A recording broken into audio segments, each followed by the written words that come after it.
Hello दोस्तों, नमस्कार, जय हिंद, जय भारत। मैं तिलक शर्मा उपस्थित हूं अनंत आईएएस के ऑफिशियल यूट्यूब चैनल पर। तो दोस्तों, आज के इस वीडियो में हम लोग रीजनिंग के नेक्स्ट टॉपिक को स्टार्ट करने वाले हैं। तो अभी तक हमने रीजनिंग में लास्ट क्लास में रैंकिंग कंप्लीट किया था। आज की क्लास से हम लोग रीजनिंग के नेक्स्ट पार्ट को स्टार्ट करेंगे, जिसका नाम है लॉजिकल रीजनिंग। तो रीजनिंग का मोस्ट इंपॉर्टेंट और सबसे ज्यादा परेशान करने वाला पार्ट है लॉजिकल रीजनिंग। लॉजिकल रीजनिंग जो पार्ट है आपका, इसमें हम जो चैप्टर्स डिस्कस करते हैं उनमें कौन कौन से चैप्टर डिस्कस करने वाले हैं, सबसे पहले उसकी एक डिटेल देख लेते हैं। लॉजिकल रीजनिंग में जो स्टार्टिंग होगी वो आपका स्टार्टिंग कहां से होती है? वेन डायग्राम से। वेन डायग्राम से, ठीक है। वेन डायग्राम फर्स्ट चैप्टर है, जिसमें वेन डायग्राम के थ्रू हम लोग वर्ड मीनिंग को क्या करेंगे? रिप्रेजेंट करेंगे। चाहे वो सर्कल डायग्राम के थ्रू रिप्रेजेंट कर रहे हो या फिर आपका किसी भी ज्योमेट्रिक डायग्राम के थ्रू रिप्रेजेंट कर रहे हो। सेकंड नंबर पर हम लोग टॉपिक जो डिस्कस करेंगे वो आपका रहेगा स्लॉग, ठीक है। स्लॉग या न्याय संगत तर्क जिसको बोलते हैं, इससे आपके हर एग्जाम में, हर कॉम्पिटिटिव एग्जाम में क्वेश्चन, एक दो क्वेश्चन तो जरूर पूछे जाते हैं और सबसे ज्यादा गलतियां आपका स्लॉग के अंदर ही बच्चे करते हैं। तो उसको हम लोग डिटेल में डिस्कस करेंगे और एक ऐसे कॉन्सेप्ट पर पहुंचेंगे, एक कंक्लूजन ऐसा निकालेंगे जिससे आपका किसी भी एग्जाम का स्लॉग का क्वेश्चन कभी आपका गलत ना हो। इसके बाद जो थर्ड चैप्टर इसमें डिस्कस करेंगे हम लोग, वो आपका स्टेटमेंट रहेगा। अब स्टेटमेंट को लेकर जो भी चैप्टर्स हैं आपके, सबसे पहला चैप्टर स्टेटमेंट एंड आर्ग्यूमेंट।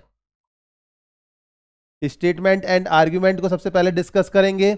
इसके बाद स्टेटमेंट एंड अजम्पशन। इसके बाद नेक्स्ट जो चैप्टर रहेगा फोर्थ नंबर पर, वो है आपका statement and assumption. Statement and assumption, ठीक है। स्टेटमेंट को लेकर आपका थर्ड जो चैप्टर है वो है आपका statement and conclusion. Statement and conclusion. Six number पर कॉज एंड इफेक्ट। ये भी आपका स्टेटमेंट के ही को लेकर आपका टॉपिक है, कॉज एंड इफेक्ट। इसके बाद सेवंथ नंबर पर डेटा सफिशिएंसी।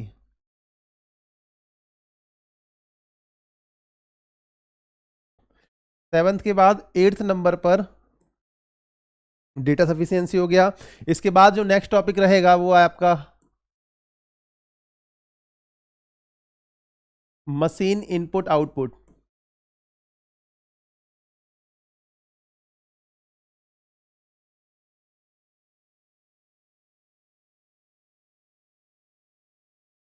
नाइन्थ नंबर पर इसमें जो चैप्टर रहने वाला है मशीन इनपुट आउटपुट हो गया। इसके बाद इनइक्वालिटी को भी आपका इसमें ही हम लोग डिस्कस करते हैं। इनइक्वालिटी हो गया। टेंथ नंबर पर इसमें हम लोग डिस्कस करेंगे, इनइक्वालिटी हो गया आपका, और स्टेटमेंट हो गया। हाँ, इसके बाद आपका टेंथ नंबर पर रहेगा आपका डिसीजन मेकिंग।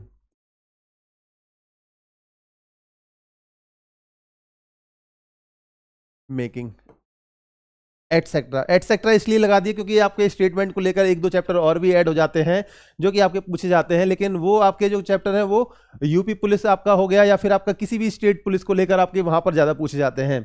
तो नॉर्मली आपके जो लॉजिकल रीजनिंग को लेकर हम लोग जो डिस्कस करने वाले हैं चैप्टर आरआरबी, स्पेशली एनटीपीसी या आरआरबी ग्रुप डी को लेकर, वो आपके ये चैप्टर रहने वाले हैं इस पार्ट के अंदर, लॉजिकल रीजनिंग वाले पार्ट में। तो आज के इस टॉपिक की हम लोग जो शुरुआत करेंगे, आज जो हम लोग डिस्कस करने वाले हैं वो पहला टॉपिक है वेन डायग्राम। तो वेन डायग्राम आपका एक ऐसा टॉपिक है जिसको हम लोग आपका स्टार्टिंग से डिस्कस करते हैं। इसको मैथमेटिक्स के अंदर भी पढ़ के चलते हैं, लेकिन मैथमेटिक्स के रेस्पेक्ट में इसके मायने अलग है, इसका मतलब अलग है। रीजनिंग में आपका क्या चेंजेस आते हैं वो हमें यहां पर देखना है। तो आज के इस वीडियो में हम लोग आपका बात करने वाले हैं किसकी? वेन डायग्राम की। वेन डायग्राम, जिसको हम लोग आपका हिंदी में क्या बोलते हैं? वेन आरेख। इसको हम लोग हिंदी में क्या बोलेंगे? वेन आरेख। तो वेन डायग्राम से किस तरह के क्वेश्चन पूछे जाते हैं, यहां पर कितने टाइप ऑफ क्वेश्चंस होते हैं, उन सब को लेकर हम लोग बात करने वाले हैं। सबसे पहले यहां पर हम वेन डायग्राम के टाइप नंबर फर्स्ट के बारे में बात करेंगे। टाइप नंबर फर्स्ट, ठीक है। तो यहां पर टाइप नंबर फर्स्ट क्या है आपका? Draw a Venn diagram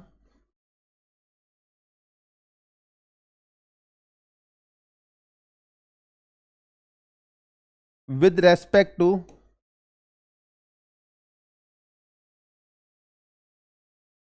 words. ठीक है, तो यहां पर टाइप नंबर फर्स्ट में हमें क्या करना है, वेन डायग्राम को ड्रॉ करना है। किसके रेस्पेक्ट में, वर्ड मीनिंग के रेस्पेक्ट में, क्योंकि वर्ड मीनिंग से रिलेटेड आपके जो क्वेश्चंस हैं वो पूछे जाते हैं। कुछ वर्ड्स हैं उनको कैसे रिलेट कर सकते हैं हम वेन डायग्राम के थ्रू, उन सब के बारे में हम लोग टाइप नंबर फर्स्ट में बात करते हैं। इसके बाद यहां पर हम टाइप नंबर 2 को भी डिस्कस करेंगे। आज के इस वीडियो में हम टाइप 1 को डिस्कस करने वाले हैं, इसीलिए इसको समझने की आपको जरूरत है। तो यहां पर जो भी वर्ड्स रहेंगे उनको अगर हमें वेन डायग्राम की फॉर्म में रिप्रेजेंट करना है तो हमारे पास में क्या क्या मेथड्स होते हैं, किस तरीके से हम आपका इसको रिप्रेजेंट करते हैं। जैसे वर्ड्स को हम रिलेट कर सकते हैं उनकी प्रॉपर्टी के बेसिस पे, उनकी क्वालिटी के बेसिस पे, या उनकी क्वांटिटी के बेसिस पे। ठीक है, वर्ड्स को हम उनकी प्रॉपर्टी, क्वालिटी या क्वांटिटी के बेसिस पे हम रिलेट कर सकते हैं। यहां पर हमें क्या है, एक जनरल केस लेना होता है, एक आइडियल या एक जनरल केस हमें लेना होता है। जनरल केस हमें लेना होता है, एक्सेप्शन या अपवाद की यहां पर कोई जगह नहीं रहती। एक्सेप्शन या अपवाद को लेकर यहां पर हम डिस्कस, यहां पर हम नहीं उसको कंसीडर करते हैं, क्योंकि अगर एक्सेप्शन कंसीडर करेंगे तो कुछ वर्ड्स के, जैसे आपके कुछ वर्ड्स दे रखे हैं तो उनके आपके एक से ज्यादा वेन डायग्राम ड्रॉ हो जाएंगे और वहां पर कंफ्यूजन की स्थिति हो जाती है। इसीलिए हमें यहां पर एक्सेप्शन को जगह नहीं देनी है। यहां पर आपका मेन जो रहेगा वो आपका एक जनरल केस रहेगा या एक आइडियल जो आपका सिचुएशन है उसको कंसीडर करके हमें वेन डायग्राम ड्रॉ करने होते हैं। तो यहां आपके इस वीडियो में हम लोग इसी को डिस्कस करने वाले हैं। आज के इस क्लास में हम लोग इसके क्वेश्चंस को डिस्कस करेंगे, टाइप नंबर फर्स्ट को लेकर किस तरह के क्वेश्चन एग्जाम में पूछे जाते हैं। तो सबसे पहले आपका स्टार्टिंग करते हैं क्वेश्चन नंबर फर्स्ट से। ठीक है, फर्स्ट क्वेश्चन में आपका दे रखा है सौर मंडल, ग्रह और ब्रह्मांड। अब इसको लेकर अगर हम वेन डायग्राम ड्रॉ करेंगे तो कैसे ड्रॉ कर सकते हैं। जैसे सबसे पहले हमने यहां पर जो डायग्राम ड्रॉ किया वो किसका ड्रॉ किया, ब्रह्मांड का। ठीक है, तो आपका सबसे बड़ा ब्रह्मांड है। ठीक है, ये ब्रह्मांड है, ब्रह्मांड के अंदर आपका क्या आएगा, सौर मंडल आएगा। ब्रह्मांड के अंदर आपका सौर मंडल आएगा और जितने भी सौर मंडल के अंदर आपके जो ग्रह हैं वो सौर मंडल के अंदर आते हैं। तो यहां पर ये आपका क्या है, ब्रह्मांड, ब्रह्मांड, ये क्या है आपका सौर मंडल।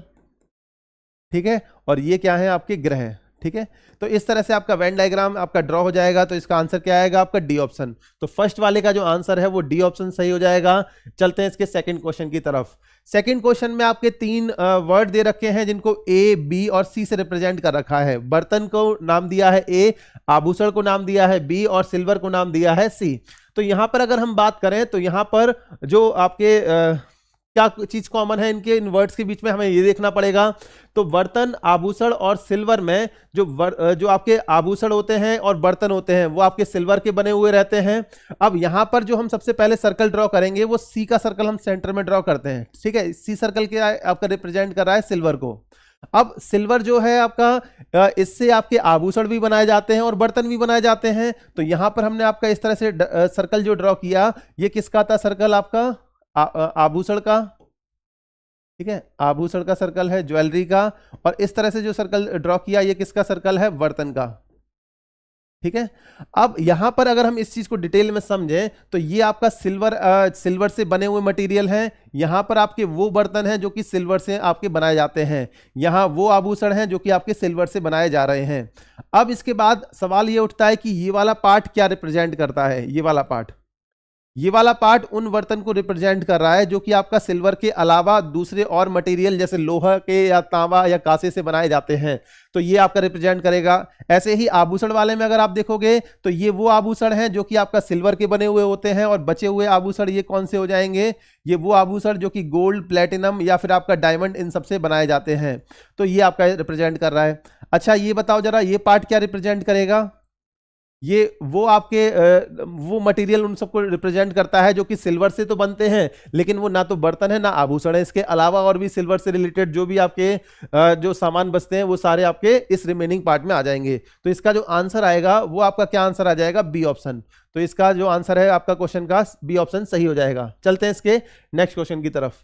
नेक्स्ट क्वेश्चन में आपका महिलाएं, बच्चों और शिक्षकों के बीच संबंध को हमें दिखाना है। तो यहां पर आपका अगर हम बात करें तो कुछ महिलाएं तो शिक्षक होती हैं, लेकिन कुछ महिलाएं ऐसी होंगी जो शिक्षक नहीं होंगी।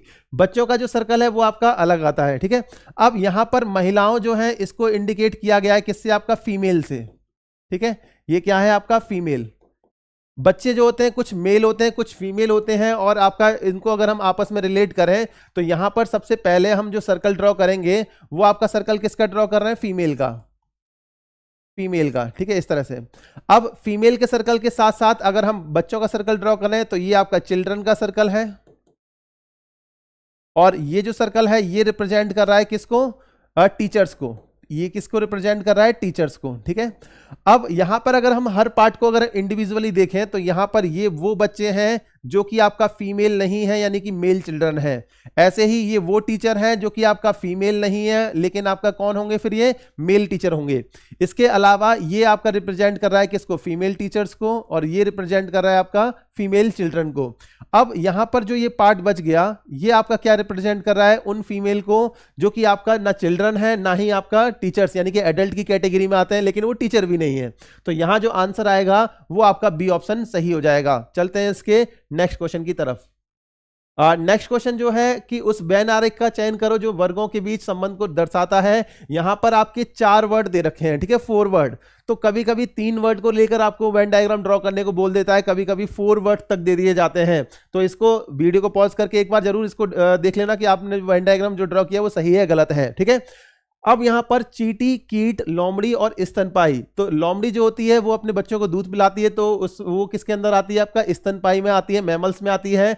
ऐसे ही आपका जो चींटी है वो इंसेक्ट्स में आता है, कीट में। लेकिन आपका कीट का स्तनपाई से कोई लिंक नहीं है, कोई भी कीट ऐसा नहीं जो अपने बच्चों को दूध पिलाता हो। तो यहां पर जो आपका सर्कल आएगा सबसे पहले आपका इस तरह से एक सर्कल, ठीक है। अब यहां पर ड्रॉ कर रहे हैं तो यहां पर आपका इस तरीके से, ठीक है। अब क्या क्या रिप्रेजेंट कर रहे हैं, ये तो आपका क्या है, ये है आपका चींटी और ये है कीट, ठीक है। इसी तरह से ये आपका क्या है, लोमड़ी, लोमड़ी, और इसके बाहर ये क्या है आपका स्तनपाई का सर्कल है, ठीक है। लेकिन इन दोनों सर्कल को, स्तनपाई को और कीट को, हम आपस में रिलेट नहीं करेंगे क्योंकि इनका आपस में कोई लेना देना नहीं होता। तो इसका जो आंसर है वो ए ऑप्शन सही हो जाएगा। तो बड़े आराम से हम आंसर करेंगे और बहुत ही इजी टॉपिक है, और इससे एक क्वेश्चन आपका हर बार जरूर पूछा जाता है, चाहे एक क्वेश्चन हो, आपका कभी कभार 2 क्वेश्चन भी पूछ लिए जाते हैं। चलते हैं इसके नेक्स्ट क्वेश्चन की तरफ। नेक्स्ट क्वेश्चन, स्तनधारी, स्तनधारी उभयचर या कछुए। तो यहां पर अगर हम बात करेंगे उभयचर की, तो कछुए जो होते हैं वो आपके उभयचर होते हैं, लेकिन वो स्तनपाई नहीं होते, ठीक है।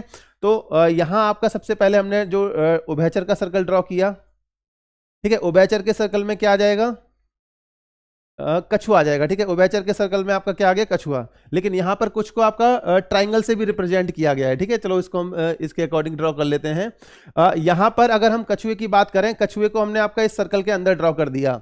अब ट्राइंगल जो है वो किसको रिप्रेजेंट कर रहा है, स्तनधारी को, इस तरह से, ठीक है। ये क्या है आपके स्तनधारी। इसके अलावा जो सर्कल है ये रिप्रेजेंट कर रहा है किसको, उभयचर को, उभयचर को, और ये आपका रिप्रेजेंट कर रहा है आपका कछुआ को, ठीक है। कछुआ वाले सर्कल को आपका ये रिप्रेजेंट कर रहा है। तो इसका जो आंसर आएगा वो आपका डी ऑप्शन सही हो जाएगा। तो इस क्वेश्चन का आंसर डी ऑप्शन सही है। चलते हैं इसके नेक्स्ट क्वेश्चन की तरफ।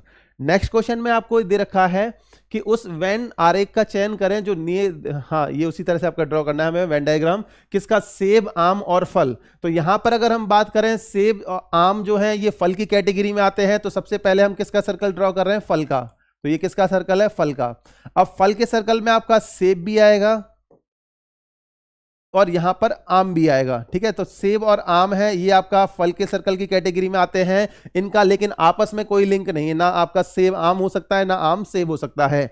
अब आप कहोगे कि सर दोनों मीठे होते हैं, तो ऐसे मीठे खट्टे के बेसिस पे, इनके टेस्ट के बेसिस पे हम रिलेट नहीं कर सकते, एक जेन्युइन हमें रीजन देना होता है। तो इसमें जो आपका ये सेब का सर्कल है, ये आम का सर्कल, तो क्या आप बता सकते हो कि ये वाला पार्ट क्या रिप्रेजेंट कर रहा है, ये उन फल को रिप्रेजेंट करता है जो ना तो सेब है ना आम है। उनके अलावा जैसे आपके पपीते हो गया या अंगूर हो गए, अमरूद, ये सारे आपके फल जो कि आपका इस बचे हुए सर्कल में आएंगे।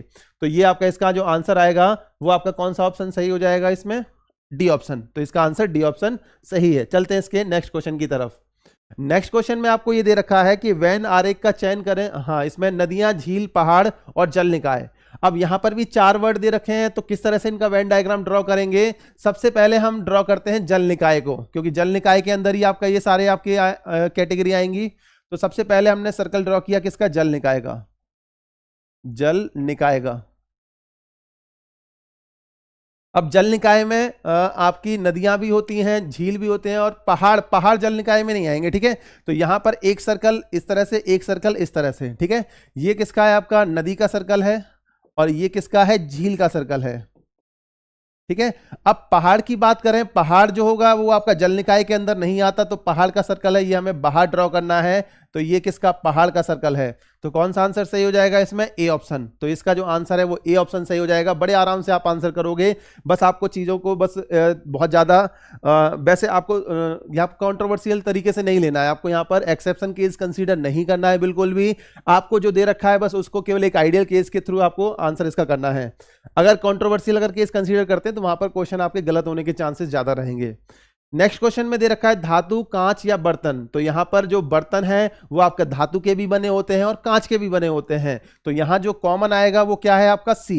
ये कॉमन सी जो कि बर्तन को रिप्रेजेंट करता है। अब यहां पर जो बर्तन है वो आपके धातु के भी बने होते हैं, मेटल के भी बने होते हैं, यानी कि ए के भी बने होते हैं। और यहां पर आपका ये रिप्रेजेंट कर रहा है किसको? कांच को, यानी कि बी को, ठीक है। ये रिप्रेजेंट कर रहा है किसको? बी को। अब आप ये देखो कि यहां पर ये वाला पार्ट क्या रिप्रेजेंट कर रहा है? ये पार्ट रिप्रेजेंट कर रहा है उन धातुओं को जो कि बर्तन के अलावा और दूसरी जगह यूज होती हैं। इसी के साथ साथ ये आपका वो कांच के जो सामान है उनको इंडिकेट करता है जो कि बर्तन के अलावा है। इसके अलावा ये जो चीज है, ये वाला जो पार्ट है, ये क्या इंडिकेट करेगा बताओ जरा? ये वो बर्तन है जो कि कांच और धातु के अलावा किसी दूसरी चीज के बनते हैं। तो यहां पर आपका जो आंसर आएगा वो आपका ए ऑप्शन सही हो जाएगा। ए ऑप्शन इसका सही आंसर है। अब इसके बाद इसके नेक्स्ट क्वेश्चन की तरफ चलेंगे। नेक्स्ट क्वेश्चन जो है त्रिभुज, चतुर्भुज और वर्ग। वर्ग को हम लोग क्या बोलते हैं? स्क्वायर बोलते हैं। इसको हम लोग क्या बोलते हैं? स्क्वायर, जो कि एक किसी क्वाड्रिलेटरल के अंदर आता है, चतुर्भुज के अंदर। तो सबसे पहले हमने चतुर्भुज का सर्कल ड्रॉ किया। ये किसका? क्वाड्रिलेटरल का सर्कल है, चतुर्भुज का। अब इसके अंदर क्या आ जाएगा? आपका वर्ग आ जाएगा। ये आपका क्या है? स्क्वायर या वर्ग। अब यहां बच क्या जाता है? ट्राइंगल। ट्राइंगल ना तो आपका चतुर्भुज के अंदर आता है ना वर्ग के अंदर, तो ट्राइंगल वाला सर्कल है, ये हमें बाहर ड्रॉ करना है। तो इसका जो आंसर आएगा वो आपका बी ऑप्शन सही हो जाएगा। तो बड़ा आसान क्वेश्चन था। आंसर क्या है इसका? B option. चलते हैं इसके नेक्स्ट क्वेश्चन की तरफ। नेक्स्ट क्वेश्चन में आपका दे रखा है माताएं, बहनें और महिलाएं, ठीक है। तो सबसे पहले हम यहां पर सर्कल ड्रॉ करेंगे किसका?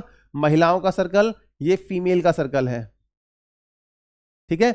अब जितनी भी माताएं हैं वो आपका फीमेल के सर्कल के अंदर आएंगी, और जितनी बहनें हैं वो भी आपका फीमेल के सर्कल के अंदर आएंगी। तो यहां पर अगर हम बात करें कि कुछ माताएं ऐसी भी होंगी जो बहनें हैं, और कुछ बहनें ऐसी होंगी जो कि क्या है? माताएं। तो यहां जो आपका सर्कल है ये मदर का सर्कल है, और ये किसका सर्कल है? सिस्टर का। ये वो माताएं बहनें हैं जो कि आपका माताएं भी हैं और साथ में बहनें भी हैं। ऑब्वियसली वो फीमेल तो होंगी होंगी।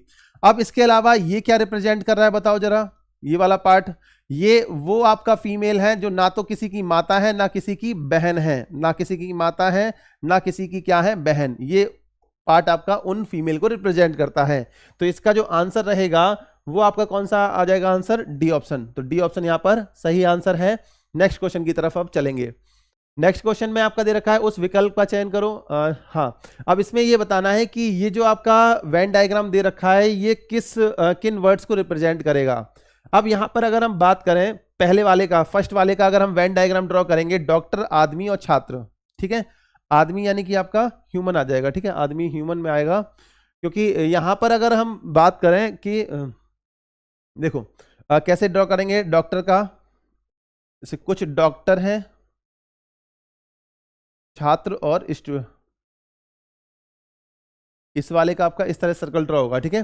तो यहां पर आपका आदमी, कुछ आदमी ऐसे होंगे जो कि आपका आदमी आपका ह्यूमन के अंदर आपका मेल फीमेल दोनों आते हैं। तो कुछ आदमी ऐसे होंगे जो कि आपका छात्र होंगे, कुछ आदमी ऐसे होंगे जो कि डॉक्टर होंगे, कुछ आदमी ऐसे होंगे जो कि छात्र डॉक्टर दोनों होंगे।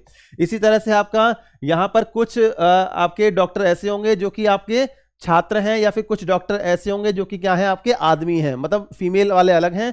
तो वो आपका इसको रिप्रेजेंट कर रहा है, ठीक है। सोना, चांदी, आभूषण का अगर हम इसका वेन डायग्राम बनाएंगे तो कैसे? आभूषण, इसके अंदर सोना और इसके अंदर ही चांदी। मेज कुर्सी और फर्नीचर का, तो यहां पर सबसे पहले फर्नीचर का सर्कल बनाया, इसी में आपका मेज आ जाएगी, इसी में कुर्सी आ जाएगी, सेम बनेगा। परिवार, माता पिता और बच्चे, तो परिवार आपका सबसे पहले परिवार का सर्कल, इसके अंदर माता पिता आ गए, और बच्चे जो हैं आपका ये भी आपका इसमें आ जाएंगे, और ये आपका कुछ कॉमन रहेगा क्योंकि कुछ बच्चे ऐसे होंगे जो कि उनके भी माता पिता आपका उस परिवार के अंदर आते होंगे। तो यहां पर जो आंसर आएगा जो कि इसको रिप्रेजेंट करता होगा वो आपका क्या आएगा, ए ऑप्शन। तो इसका जो आंसर है वो ए ऑप्शन सही हो जाएगा, डॉक्टर, आदमी और छात्र। चलते हैं इसके नेक्स्ट क्वेश्चन की तरफ। नेक्स्ट क्वेश्चन में ऊन, स्वेटर और टोपी, तो यहां पर आपका ऊन है, ऊन से आपका स्वेटर भी बनाया जाता है और टोपी भी बनाई जाती है, लेकिन क्या सारे स्वेटर और टोपी ऊन से ही बनते हैं? तो ऐसा बिल्कुल नहीं है। तो यहां पर जो आपका डायग्राम ड्रॉ होगा वो कुछ इस तरीके से हो जाएगा, ठीक है। ये आपका किसका है, ऊन का, ये स्वेटर और ये टोपी, ठीक है।